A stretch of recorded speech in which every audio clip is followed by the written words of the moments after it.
Let me discuss radiation from dipole.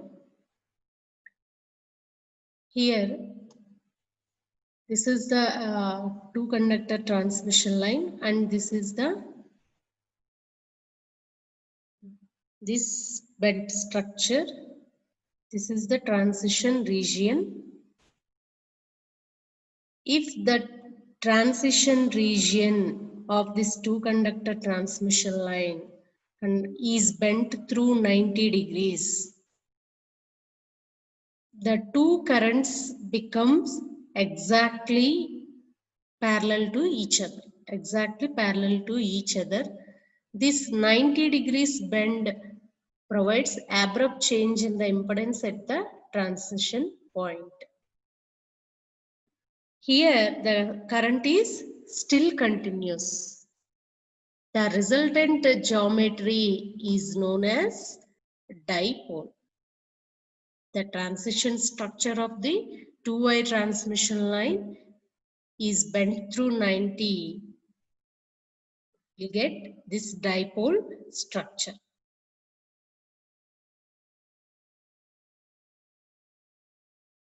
This geometry is called dipole, which is capable of effectively radiating as compared to this tapered wires.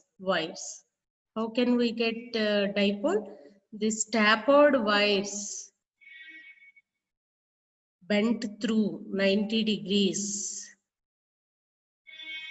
will get this dipole structure. Now let us see how the electric field lines forms and the radiation occurs from this dipole.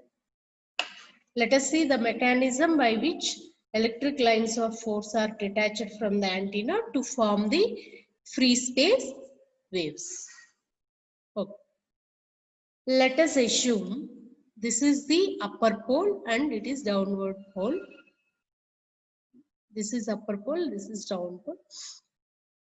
Let us assume this upper pole is positively charged and this down pole is negatively charged. We know that the electric lines of force start at positive charge and ends at negative charge. Let us assume three lines of force starts at positive charge and ends at negative charge.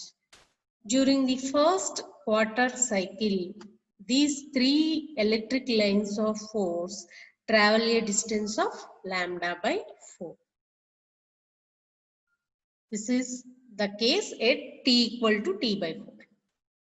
Next, during the next quarter cycle, let us assume upper pole is negatively charged and this pole is positively charged.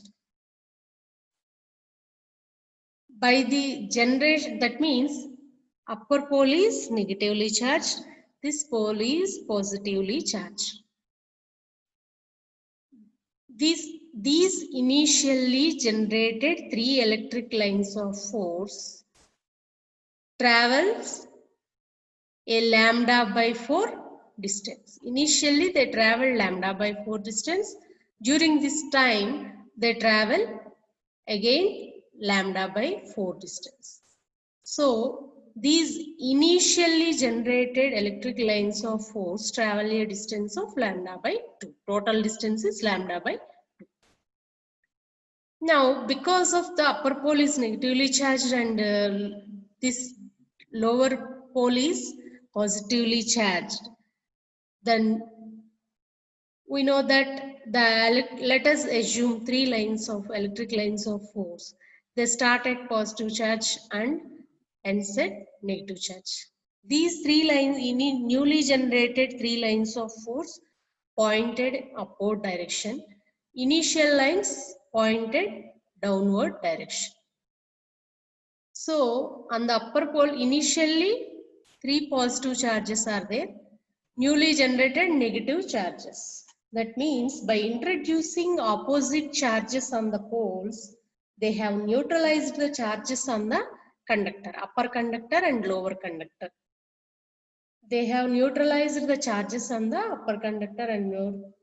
3 lines of force pointed down upward direction. 3 lines of force pointed downward direction. So, because of neutralization, there is no net charge on the antenna. The lines of force must have been forced to detach themselves from the conductors and unite together to form closed loops.